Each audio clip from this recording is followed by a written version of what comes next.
Well, that was a very exciting 4 minutes before we were going to hop on. I thought I could go on with my iPad. Can't go live on my iPad. Then we spilled a drink. Then we're trying to get the lighting right.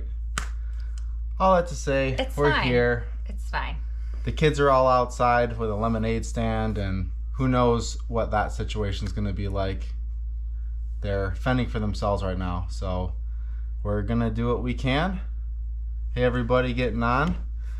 I'm probably just going to jump right into it here. One of the things I want to start by saying is that I'm just really grateful for the Mid-State Mile race, for John and Becca, and for the whole community of people that come out that want to better themselves, want to encourage each other, and the whole process of training and getting ready for the race. It's just, I'm so glad that I came across it. I'm so glad that it's a part of my life and my family's life. And it's really helped me to grow a lot as a runner and as a competitor. And it's helped us come together closer as a couple. And I'm just excited to share a little bit about what this race means to us and lessons learned, spiritual lessons, practical lessons, and I hope that you guys can get something out of this. And one of the things why I wanted to do this with my wife is that, she's a big part of who I am, and she definitely doesn't train with me all the time, but it's a big part of who I am, and I wanted to bring her in so she can share her perspective as an ultra runner spouse, because you don't usually ever hear from the spouses, and a lot of spouses can get left behind when people pursue endeavors in life, and I did not want that to happen. I want ultra running to be something that adds value to my life and adds value to my whole family's life, not just my own. And so this is a little bit about our process in discovering how ultra running fits into who we are as a family and how it adds value to our life.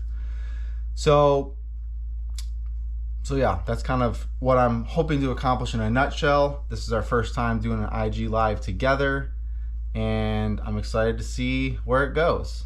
But I just want to start by just praying.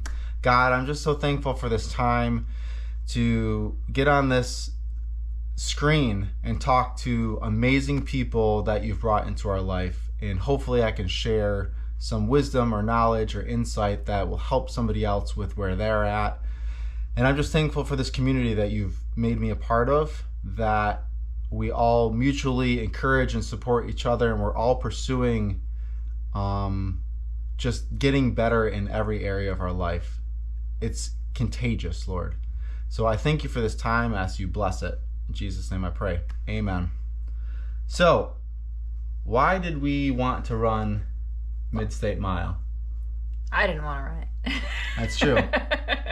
I ran it last year in 2021. It was the first time I ran it.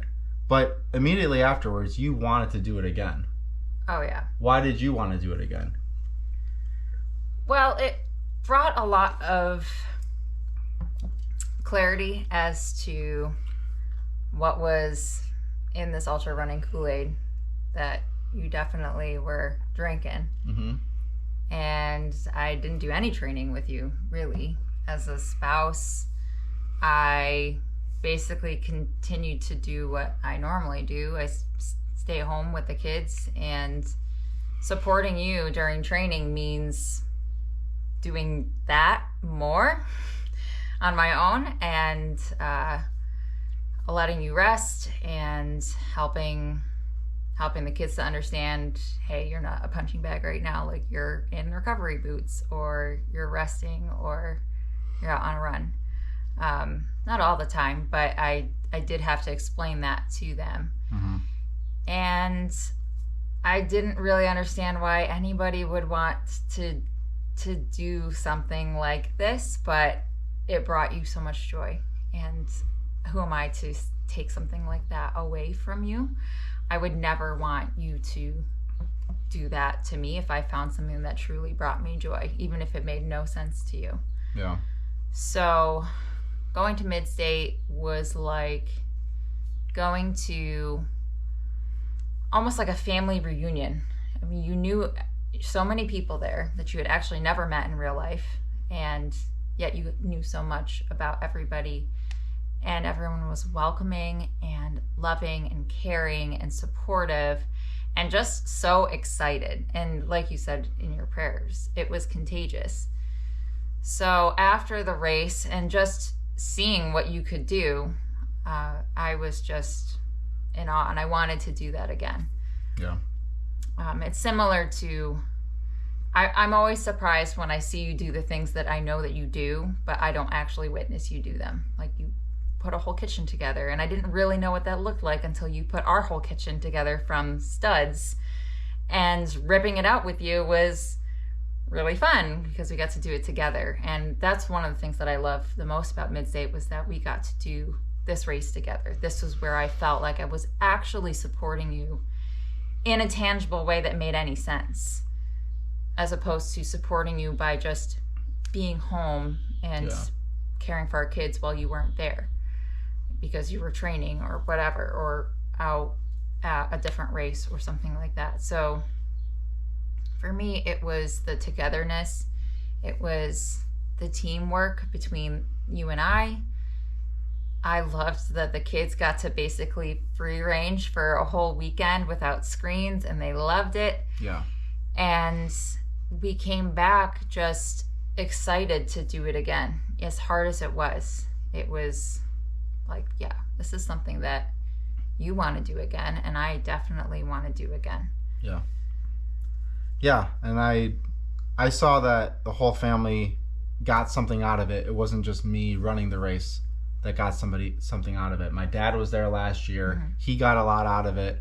So coming into this year, there was excitement to experience that again, but obviously it's a different year, different people, different race, but there's still a similar vibe. So I would say, like, I want to talk a little bit about my mindset and training coming into this year versus last year. Now, coming into this year, Mid-State was my big focus, and I wanted to improve on what I did last year.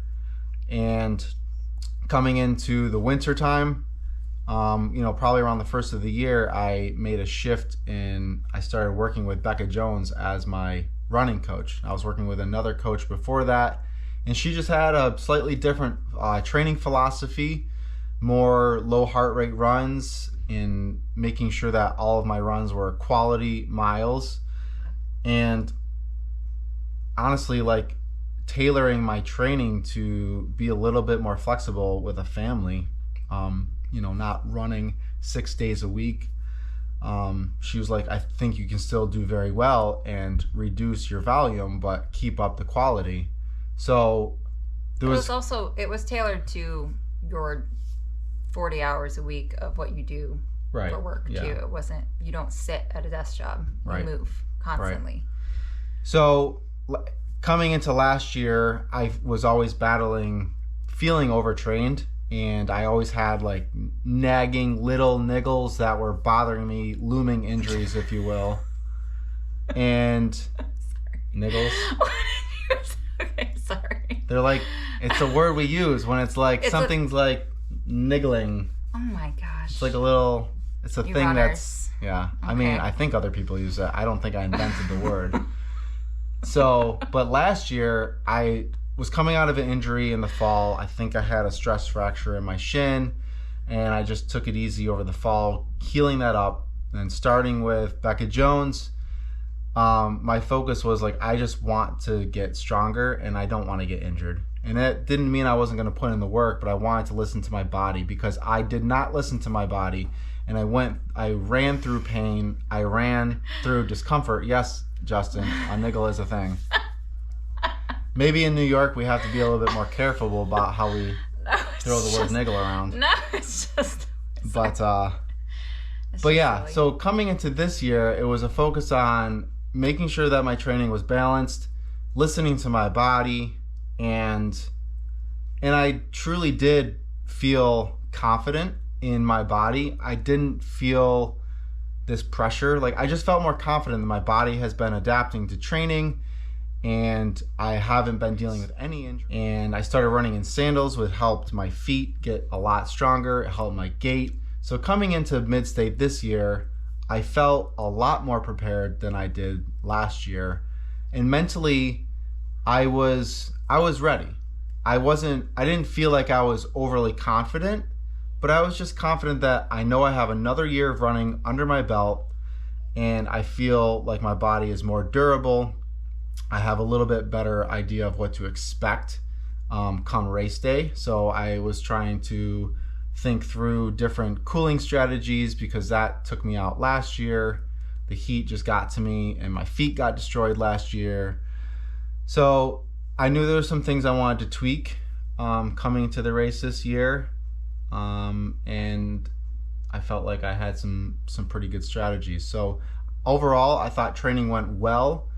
It wasn't as much volume maybe as I had done in the past, but I was confident that it was enough to be able to handle what the Murder Mile was going to throw my way.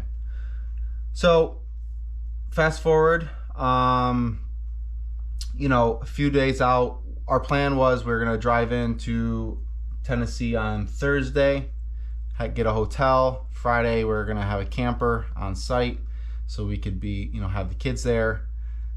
And all of that went fine. We got there, but it's still, traveling is a stress. Setting up a camper is a stress. I mean, all of you know that. You had to set up camp or whatever. You're just you're out of your element. And there was just a sense that I don't know. I definitely felt nervous about what was coming up, because I thought that I could be a contender to win. I wanted to be a contender. I wanted to be one of the last men standing. And one thing I want to share that kind of goes into my mindset heading into the race was that I got a call from somebody who has won the race before, right before the race. And he wanted to know where my head was at, and he gave me some advice on how he would approach it mentally. And it was a different approach than I would have taken personally. He gave me some advice that if I wanted to win it, I wasn't going to have as much fun as if I was just out there to have a good day. And that I had to, view my competitors, or my brothers and sisters out there, I had to view them differently. Dewey, you got it right. So it got in my head. He said, take it as you will. You can throw it out if you want. But it's, for me, like, I want to listen to those that have gone before me, especially at the Murder Mile, and have had success. So I was really torn coming into the race. Like, I don't really understand how to view my competitors differently. So I was really wrestling with who to be out there. So coming into the race, I'll get into this a little bit more, but I just wanted to set the table and say I felt confident, but then I also felt torn with how to win it mentally and who to be out there. This plays into, my story into the race. Can I tell my cool running story? Do we have to get, let's get into that later. No? Okay. So night before, there was the crew 5K. 3 of my kids ran it. Ben went all of the 3 laps, which I was so proud of him. Elsie did 2 laps and Rosie did 1 lap. Crying the entire time. That Anna ran with her. Chest heaving. But that was a really cool experience, just to see my kids out on the Murder Mile, and just to be taking it all in and knowing that their dad was going to be out there for a while the next couple days. So that was a cool experience. I love that they did that. They showed the Mid-State Mile race documentary. I didn't watch it because I felt like I had too much prep to do, and I had to braid my hair, and that took 45 minutes. So I skipped the movie. It's very important. I just wanted to chill. I wanted to rest. So we did that. So come race morning, woke up early, got a number 2. That was really good. Had some food, and I just want to like jump in. So we get there, race starts, and it's just kind of getting into the groove. After the first lap, I was like, all right, it's already pretty warm out here. I started my ice bandana, I started my cooling towel. And so one of the things coming into this year was, last year the heat took me out on the second day. The first day I was using an ice bandana, but my shoes got soaked, my feet got soaked. I wasn't using Salty Britches, and my feet just got macerated and torn up. Like they were gnarly. So going into the second day last year, I said, I can't do this ice bandana thing because I got to keep my feet dry because they were just so destroyed. And that was a big mistake. So this year my goal was, I got to protect my feet and keep them dry, which I did by putting the ice in a freezer bag in my ice bandana. So it wasn't dripping all down my body, but it was still localized coolness, and it kept my feet dry. And I used Salty Britches on my feet. Now, one thing I want to say, like the 3 to 4, it was actually probably more like 5 or 6 days, I was putting Salty Britches on my feet every day. Oh, I feel like you did it for a week or longer. So I got these like gel moisturizing socks that are like almost like waterproof. So I would put Salty Britches on my feet at night, and I would put these socks over so my feet would just saturate with Salty Britches. And then like I would put it on my feet when I went to work and stuff. So for every day, several days leading up to mid-state, my feet were saturated with Salty Britches to the point where no moisture would absorb in there. Even if I was in like the pool or when I did the sauna, my feet were soaking wet, the water would just bead off of it. So I was like, yes, my feet are going to be solid. And they were. My feet were rock solid. The skin was great. 0 blisters. Last year, my whole foot was one giant blister. It was gross. I don't know if Amy saw it, but during the first 12-hour recess, I was trying to get her attention because I took your socks off, and I was prepared for the worst. I was really nervous to see what your feet looked like, but his socks came off and his feet looked nicer than mine. And I just tried to do a chef's kiss to Amy, like, thank you so much. They look so nice. So that made me so happy. His feet did so well, and it was one thing I didn't have to worry about. After that, I knew his feet would be fine for the rest of the race. So the skin held up. I think because I've been running in sandals a lot, my feet have gotten a lot stronger. So I just wasn't dealing with my foot muscles breaking down prematurely. I remember my first 100 miler, like my feet were just sore after 40, 50 miles. They just ached so much. They just hurt so bad. Like my feet felt amazing for mid-state mile. Sure, maybe minor aches and pains, but nothing near what I've experienced in the past. So that was really encouraging. I felt like that was a win. And if you take care of your feet in an ultra, you're doing pretty good. It just sets the foundation for your whole body. So yeah, we're going into race day. Right after lap 1, I'm like, immediately I gotta start cooling down because it was warm out there. And I feel like with me and heat, it's something that just creeps in, and I don't think I truly understand the impact it's having on my body until it's too late. But yeah, going through the first day was, slightly catching up with people out there that I saw a little bit. I tried to do a lot more listening than talking. I was asking more questions. And honestly, early on, seeing Justin out there, obviously I saw him as someone that was a competitor, and rightly so. We both put in the work, and I have a lot of respect for Justin.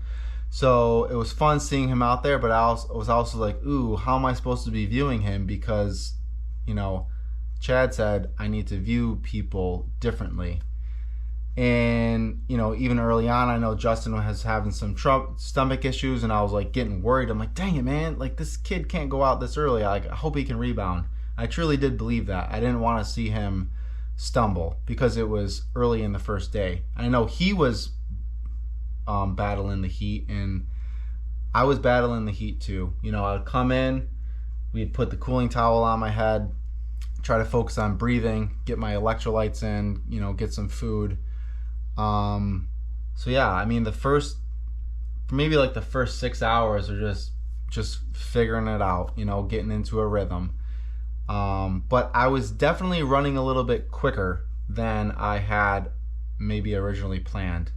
Maybe more like 16 and a half-ish minutes to 17, but a little bit quicker. I was hoping to go for like 17 and a half to 18.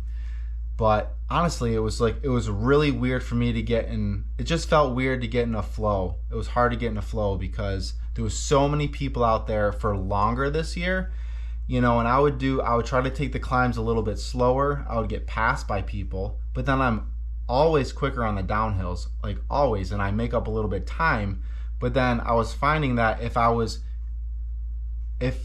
wasn't with the first group of people, like the first wave, but if I got stuck behind the second wave, like there would be people walking down the hill and I would just get stuck, and it was really hard to navigate around. So I found myself throughout the first part of the day like just behind the front pack, but trying to stay ahead of the middle of the pack. And it was just it ended up being a little bit quicker than I wanted, but I felt like I was going to be going too slow and too bogged down. It's almost like when I'm driving on the highway, I drive faster, but I drive faster to get a buffer between people behind me. I just don't like being stuck in a conga line of people. So that was something I was probably wrestling with the first part of the day. And I know I was doing a ton to cool myself down. Yeah, John, I mean, I was doing so much more than I did last year for cooling strategy. You know, we are doing the ice packs underneath my armpits. I mean, I was doing a ton. And it was we had a nice cool spot too in the tent, I thought. Yes. Like it was shaded and it wasn't crazy hot in the tent. So even if I was running it a little bit quicker, I felt like, okay, I have a little bit more time to cool down. And my heart rate was dropping down below 100. You know, I was seeing my heart rate drop down and I was breathing. And so I felt like I was getting into I had some good things I was implementing, but I wasn't really feeling like I was clicking. Like things were just feeling, it's hard to put my finger on what I felt early on because I wasn't trying to read into things yet. I was just like, all right, let's just get going here. But as we got closer to maybe like the 8 to 10 hour range, I started to have this pain in the outside of my knee, and which I never have knee pain, like ever. So it kind of came out of nowhere and it was very sharp, and I was like, ooh, that's not good. And it was on the outside of my knee, so if I was running in a way that put pressure on the outside of my knee, it hurt more. So I tried to adjust my gait going downhill to put less pressure on my knee. I shared it with Becca. You know, we got my leg dried off, cleaned up. We tried the CBD stuff, the Naked Warrior stuff, which it didn't really help, unfortunately. Like, it didn't really do a whole lot for that type of pain. So then Becca ended up getting some tape around it, and it seemed to help enough to make it go away for a while. But that was something that was like, she's like, don't let that get in your head. You can work through this. This is a long race. Yeah, I mean, it maybe been IT band related, but I haven't really ever had IT band issues before, so I don't really know if it is. So, all right, let's see what my notes. So yeah, working through the knee. So, I mean, coming into the first 12-hour break, Anna had to run out and get subs for dinner, and she was like, there was like one lap where she was like, okay, I'm not going to be here. I got to go get food. I'm like, I really love seeing you when I come in, but okay. And somebody had to feed everybody, and it was going to be me. Yeah, but it was crazy because, like, I'm coming down the hill, the last hill, into the aid station area, and I see her running with her food, like right as I'm coming for the 20-minute break, and I really was like hoping she was going to be there to help me. So came in, laid down, you took my socks and shoes off and saw how amazing they looked. You dealt, putting more salty britches on, got me a new pair of socks. But I ate a Subway sub and just tried to rest as much as I could. But like after that break, I started running and like my hip flexors were just super tight, like really, really tight. That was probably the only thing that I noticed that was really, really tight going into the night. What else? So the first 12 hours, things were, I would say I was probably a lot more quiet than normal. Definitely was in my head a lot and really trying to figure out like, who am I supposed to be? And honestly, like thinking like, oh, I want to win this thing. Every little issue, I'm like, dang it, I hope this doesn't like keep me from being able to like go the distance. And honestly, as much as I wanted to win, like I just wanted to do something like awesome out there. Like I just like to do better than I've done before. And I knew that there was a group of people there that could do that. So I was in my head a lot that first day, and going, 12-hour mark, you put your headlamp on, it's 8 p.m., you're going into the night, it starts cooling down, but I was still sweating buckets, man. I changed into a t-shirt and I was soaked. Like the sweat was just dripping down my face. I tried to run without a hat, but like the sweat was just pouring down my face. I did not put salty britches on my eyebrows. I should have.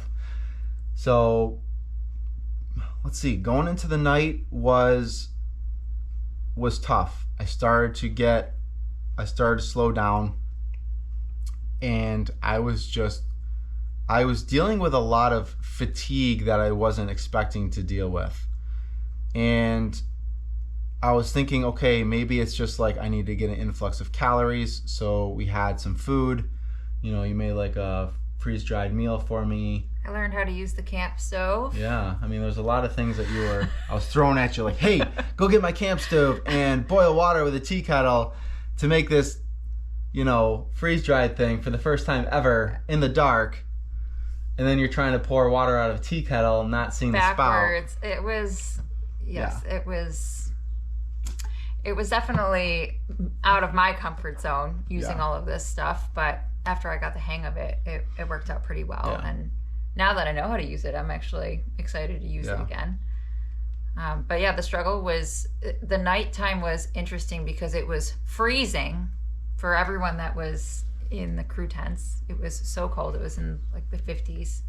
And then the runners would come in, some of them shirtless and some of them wearing shirts, but then taking the shirts off while running.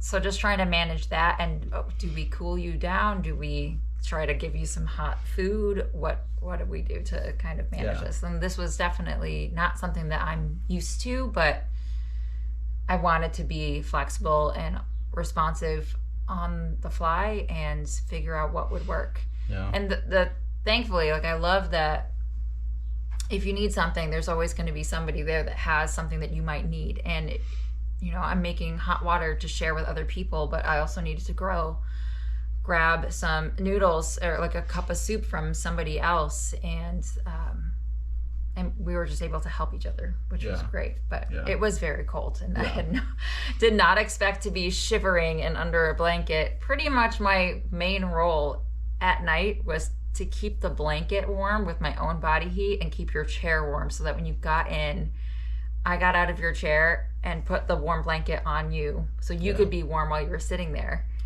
and eating. And I'm just like hoping that the buzzer goes against so I could get Give me my chair back and my blanket. And sleep for about 8 minutes at a time. I know, it's like you hear about how hot it's going to be at midstate and you don't really think about how cold it's going to get at night. Because that crew area, I felt like it gets the hottest during the day and it gets the coldest at night. So it's really extreme. Does. The woods seem to like hold the heat. It's a little bit more stable, but it also did hold the heat more than the colder, crew area. Hey, Jeff. Good to see you, man. Good to see you on here. So I don't want to like rush through like the practical stuff at night. I felt like I had a lot of stuff that I brought, and usually I eat a lot of sugary based carbs. I was eating a lot of like peanut butter and jelly, Rice Krispie treats, some Fruit snacks. Like last year I just had like brown rice syrup, like a ton of that, and it seemed to work. But going into the night, I just was not digging the sugary foods anymore. And I felt like I needed more of like an influx of calories. So that's why the camp meal, you made some, got some soup and broth, which I didn't technically plan to bring a ton of that stuff to eat because I don't really eat a lot of like salty foods at night or savory foods. Is that the savory? Yeah. Savory. So I don't usually eat that a lot in training. But I definitely was not feeling the sugary foods. So I feel like going into the night, I was physically, I felt like I needed a second wind. And Becca kept encouraging me, you'll turn around, get an influx of calories, which I did. I remember like pounding the camp meal, over 2 laps. So that was like almost 600 calories in like, 40 minutes or whatever. But nothing seemed to turn it around physically. I just felt this, I don't know, like it's hard to describe what it is. It just felt like really strong fatigue, not like tiredness. You just seem so drained. Yeah. And I felt it. So, but also I was really stuck in my head. So going into the evening, I don't remember what time, I was just telling Becca these things, and she's like, you need to get talking, you need to get out of your head. I was like, yeah, you're right. So I started talking with Isaac, Isaac, who did amazing last year. And I remember when he fell and I yelled back because he was pushing so hard last year. And I remember like he had to go a little bit quicker on the uphills because he was slow. He was struggling on the downhills. So like, I remember him from last year. It was so awesome to see what he did last year. And so this year I started chatting with him again, and he's like, yeah, man, like you were a lot more talkative last year. And I was like, yeah, I've been kind of stuck in my own head here. Like, I feel like I got to be this tough guy and so focused, but I was like so focused on everything that was stuck in my head. And like, I'm not a very good like mental processor. Like I have to process things verbally. I have to get things out. And then they can like lose their power. Like if something has a hold of me, I have to like talk about it. So yeah, I started talking to Isaac and just talking about how I felt like I was struggling with like my mental game, struggling with just all the negative thoughts in my head. And he's like, yeah, man, like I am too. Like we all are. And we were all for a bit really quiet. And so I just started talking. We just started to get to know each other again. He shared with me about, what he's doing in life right now. And I'm excited to see what God's got in store for him. But it was just cool to hear where he was and catch up. And I'm kicking myself because it took me probably 14 hours to realize like, this is just a really big group run. Like if I'm running with people at home, we're talking the whole time, and it makes the race go by so fast. And that's probably why I was dragging on, because I wasn't talking with people. I wasn't connecting with the people that God put me out there to be with. And I felt like this is who I need to be. This is who I need to be in this race. I need to be talking with everybody and sharing what I'm going through right now. Sharing my struggles, because it's not a sign of weakness to say, hey, I'm dealing with this knee thing. It's like, hey, everyone's dealing with something, and you can put on your tough guy face, but it's like we're all dealing with something. And it just was helpful to be like, oh yeah, other people share, yeah, I'm dealing with this right now. It's like, okay, well, let's work through those things. Let's not let those things become too big in our own heads. Like, we're all suffering with something out here, but let's be in it together. So the most impactful part of this race for me was when that transition happened. Becca kept encouraging all of us to be talking out there. And suddenly the momentum changed. There was more energy, there was more life, there was more laughter. Luke was telling stories all night long. And I found myself, like, my strategy changed a little bit because there was so much energy with the group that I had to stay with the group to hear the stories. I wanted to. So it made me go a little bit quicker up that first hill because for some reason, most of his stories were going up that first hill. Like, I wish he would have told the stories on the second half of the trail. But so I found myself pushing myself a little bit harder physically because I wanted to stay with the group, because there was so much energy, there was so much life. You know, Luke would have us hanging on the edge of our seat waiting for the story as soon as we started that next loop. And I know he even dropped back to tell the story with the people that were further back. So going through the night, it was I definitely felt like my body didn't have it. Like, I was trying not to think about that, but I know, like, there's just some days when I can feel I've got it and things are clicking. Like last year, it was a little bit of a struggle during the night, but things were just clicking for so long last year. This year, I felt like from early on, things just were not clicking. I don't know why. I don't know if it was the heat or what it was. It just wasn't clicking. And I didn't want to let that have a place in my head. It did a little bit, but also I could just feel like physically I didn't have the gas in my tank that I was hoping to have. So coming through, yeah, I want to just say, like, going through that night, I think there was a 5-hour period where, like, there was 7 of us running together. So from 5 in the morning till when I dropped it, 10 in the morning, there's 7 of us running together. You know, they called us the Magnificent Seven. But we ran together a lot longer than those 5 hours. And, you know, there was just so much encouragement. Even though we were all competing against each other, everyone was out there to give it their best that they had to give that day. And that was going to be different for everybody. But I think something changed. I know it changed in my mind. I started to view my competitors as brothers and sisters, because that's how I want to view them.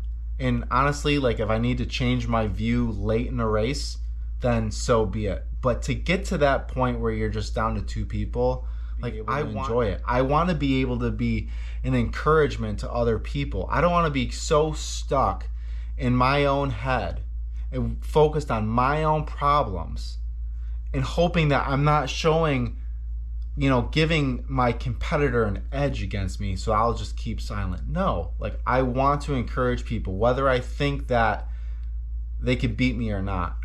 And I think that was something that I learned through the night. And even though it was a hard lesson to learn, and it took me a while, that was something that I don't want to ever forget that. You know, I don't want to ever forget that I need to be an encourager to those around me, whatever I'm going through, and that I just need to be talking. And that's something that we've been working on in our marriage. You know, like, I'm the type of person that can just endure, like, suffer in silence. But that's not helpful in a marriage when they need to be clued in to what you're going through. And I did suffer in silence. Like, I would come in, you'd put the towel on my head, I would breathe, I would kind of tell you what I thought I needed for food, but I wasn't really expounding on the mental struggles that I was having. And that's a big lesson that I think I'm taking away from this as well, like, it's not just in ultra running, it's in marriage. Like, I need to be cluing you in when I'm struggling, even if it's just to say, hey, like, I'm feeling sad today. I'm feeling depressed today. Like, I know in training, like, there was some days where, like, I just felt totally not myself. And I said, hey, I don't feel like myself today. I feel a little more emotional or on edge. And, you know, you could relate, because you have those days too. But just cluing her in, that I think was a huge takeaway for us in our marriage, is like, we need to be talking about these things. And I think that's a big takeaway going into the next race that we do together, that we want to work on how we're going to communicate working through stuff, you know, because we're both the type that will just kind of put our heads down and like endure instead of working through it together. So I would say that was probably a huge takeaway coming into the night, or going through the nighttime, that I was realizing. And, you know, God was just reminding me that is who he made me to be. So if that's who he made me to be, that's what he's going to bless. He's not going to bless me trying to be somebody that I'm not. Even if the strategy that I was told worked for that person, it's not who I am. And that's huge. And I definitely, I wouldn't say I like lost sight of it. I did, but I was torn. I was like, oh, is this who I'm supposed to be or not? And I would say going, yeah, definitely. Now that's perfect. Now my story works. So we watched a lot of movies on our 12-hour, 13-hour drive down, and one of them is one of my favorites, which is Cool Runnings. And we've been talking about all of this. We've talked about this many times since the race, and the part of the movie where it's the Jamaican bobsled team, and the main guy, Darius, wants to be the best. He wants to win, and so he's trying to emulate what the best team does, the Swiss, by counting like them and acting like them. And his best friend is saying, the best I can be is Jamaican. And I was telling Aaron, I'm like, you're Darius, wanting to learn from the best and act like the best, but the best you can be is you and the way you were made. And the best, so I was saying, the best you can be is Jamaican. And I just love that it was coming from a good place. So, but it was kind of funny that we watched that on the way, and I'm thinking that in my head, like, the best we can be is who we are and who God made us to be, and not like other people, because it's obvious it wasn't working. And I loved seeing how much you did change mentally. You got a boost when people started talking, when Luke started telling stories. Like, I couldn't sleep anymore because everyone was laughing when they'd come into the corral. So I stopped sleeping at night because, you know, the vibe was great. And that definitely gave you an emotional boost to help you keep going, even though I could see you were really suffering. I could see that you were just going through and not quitting, because that's how you are, in the sense, like, you're just gonna persevere through the suffering and through the pain. Yeah. But I do like that takeaway, that the best, you know, you're not gonna be the Swiss. You're not gonna be.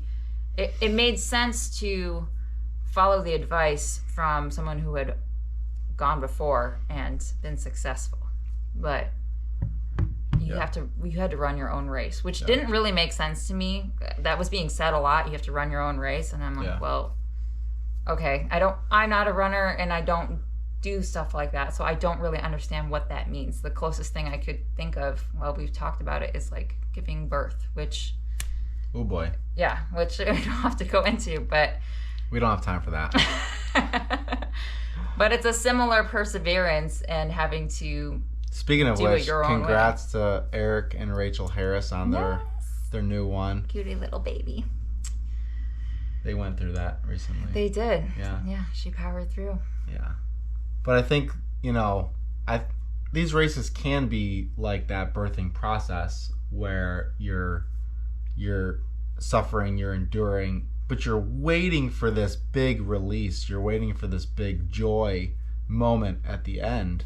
That's for it to inevitable. be over. Yeah, for it to be over, but so there's no escape. Like in birth, you can't quit. Like you have to go through it to the end. But in ultra running, I was talking to somebody today. I'm like, what ultra running or doing these races, because not every ultra is different. You can run a 50K and it's not going to take you to these deep places. But when you're running for 24 plus hours, you get to this place where you're so raw and everything is exposed. You're just so vulnerable. Every weakness, every little niggle, you just feel so raw and exposed. And in real life, what can we do in those circumstances? We can self-medicate, right? You can ease the pain. You can do something to numb it or distract yourself. But in ultra, you can't escape it. You have to find ways to keep going and work through it and not self-medicate yourself unless you quit. That's the only way you get that relief is okay, now you quit. But I like being up against that tension because yes, life can be hard, but you can also do a lot of things to deal with that hardness that are unhealthy. So that's why I like it, because people ask me why I do these things. It's not just about the distance that I'm covering. It's what happens during that time. It's the things that come out in your character. It's those wrestling with who you are. And, I found myself at one point preaching the gospel to myself and whoever was around me, reminding myself of the suffering that Christ endured for us. The Bible says, for the joy set before him, he endured the cross, despised the shame. Because there was joy ahead of him. I had to remind myself, there's joy ahead of this. It's not just suffering just to suffer. There's a prize that we get, whether it's the prize of last man standing or the prize of being shown these lessons that God will show us if we're truly open and looking for him to speak to us. So I think moving forward, I want to be true to who God's called me to be. And then one thing I would say, I was open to whatever this race had for me. I was open to whatever God wanted to show me in this race. That I didn't say it had to go a certain way. And I think we have to be like that in life. God, you can show me whatever you want to show me. In whatever manner you want to show me. I'm here and I'm listening.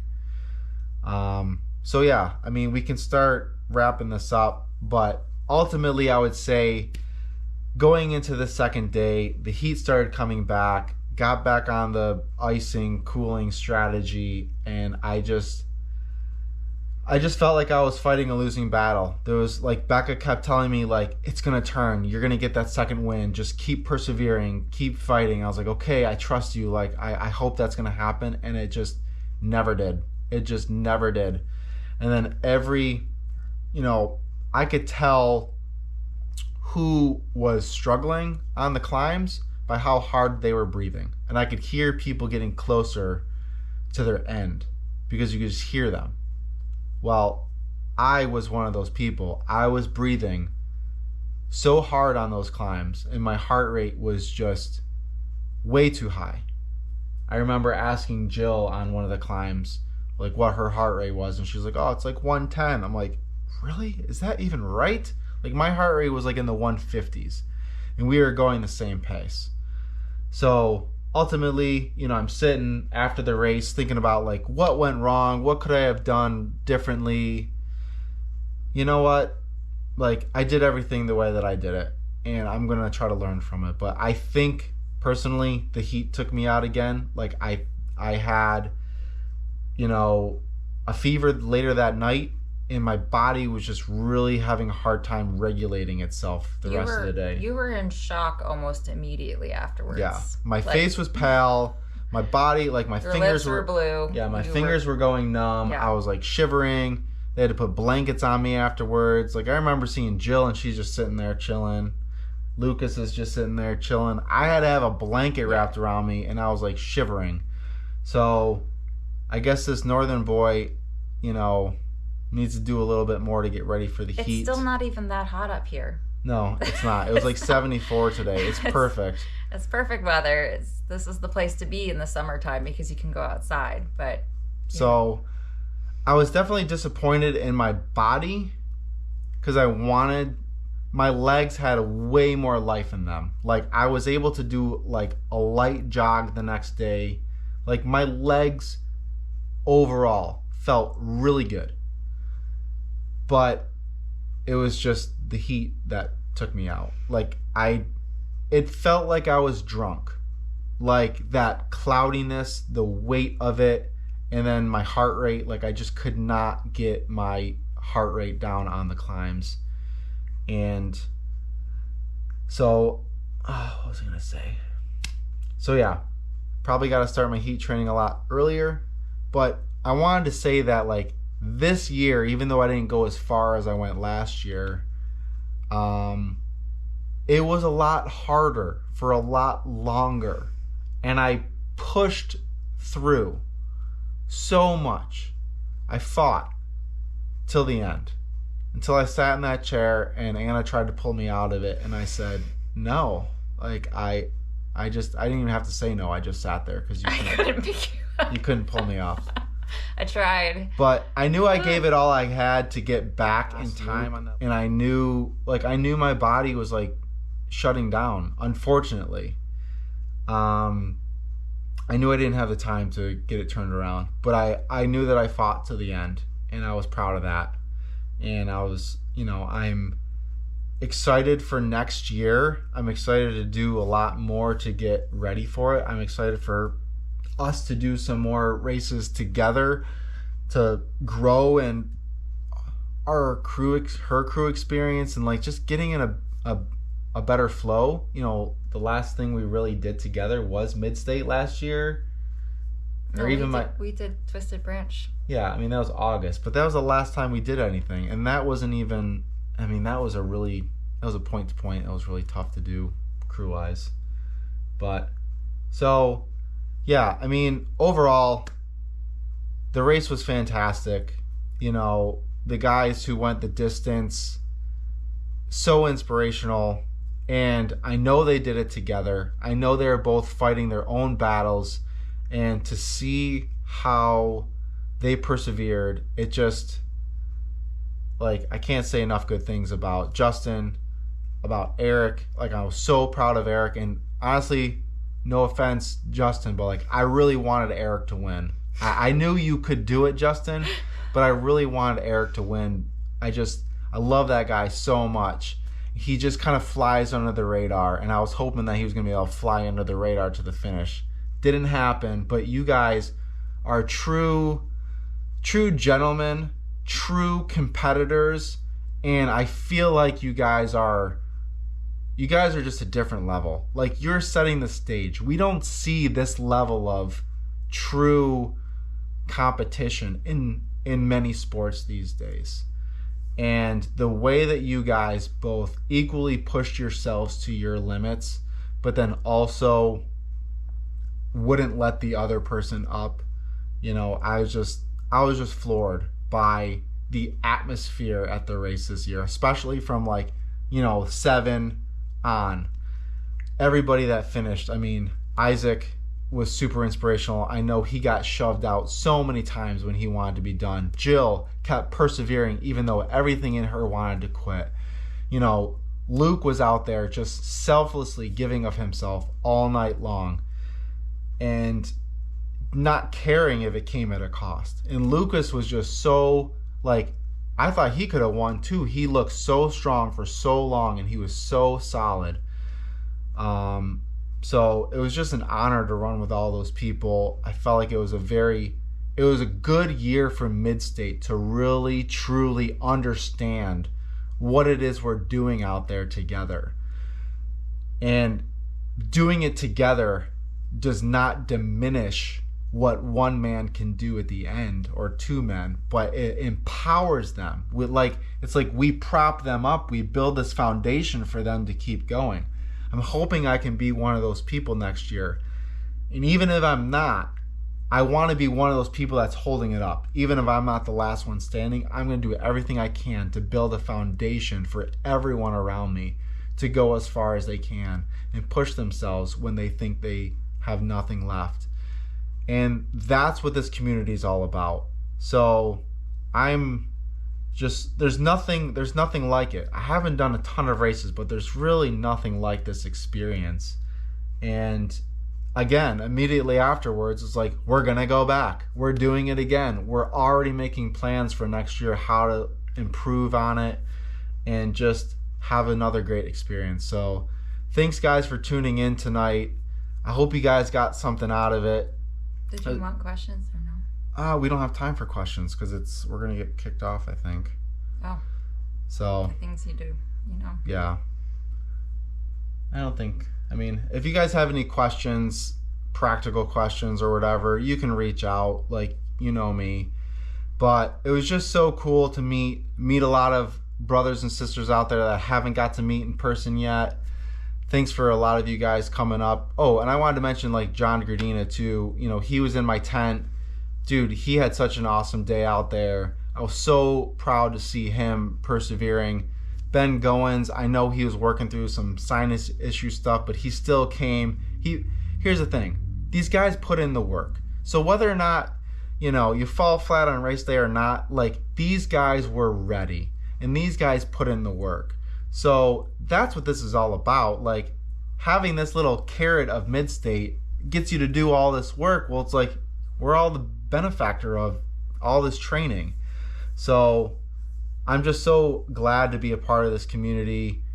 And I know that we're going to continue to move forward together, encouraging each other, learning from each other. I'm an open book. If you want to learn anything from me, I'll share it with you. And I'll tell you to be yourself out there. That's the biggest takeaway from me this year is be who you have been called to be. Don't be ashamed to be who you're called to be. And continue to find ways to be who you have been called to be. Maybe you're not like me and you're this outward encourager, but whatever it is that you have to give to the people around you, don't hold it back. The world needs your gift. The world needs what you have. They need your insight. They need your wisdom. They need your patience. They need your service. Whatever it is that you have to give, I want to encourage you. Give that freely and see what God does. See if he does not just pour out his blessing, his love, and fulfillment into your soul. So thank you guys. I love you guys. Thanks for tuning in, for listening. I'm going to be posting this on YouTube as well for those that didn't tune in tonight that maybe want to watch it later. So any closing thoughts? We did it without the kids barging in. That's pretty amazing. That's a win in my book. We were nervous. We were nervous at the beginning that we were going to They went a whole hour without me. Yeah. So we can do this every night. We'll come up here. We'll tell everyone. Don't push it. We'll tell the kids that we're going to do an IG live just so we could have some alone time in the attic. Oh, Mom and Dad are doing an IG live up there. That's the new thing. So, all right, guys. You did it. Good job. We did it. We ended it. All right. All right, guys. We're out of here. We're going to get these kids to bed. I love you. Talk to you all soon. How do we end this thing? The X button. X out. End it. That was good. Cheers. Asking me how to use Instagram.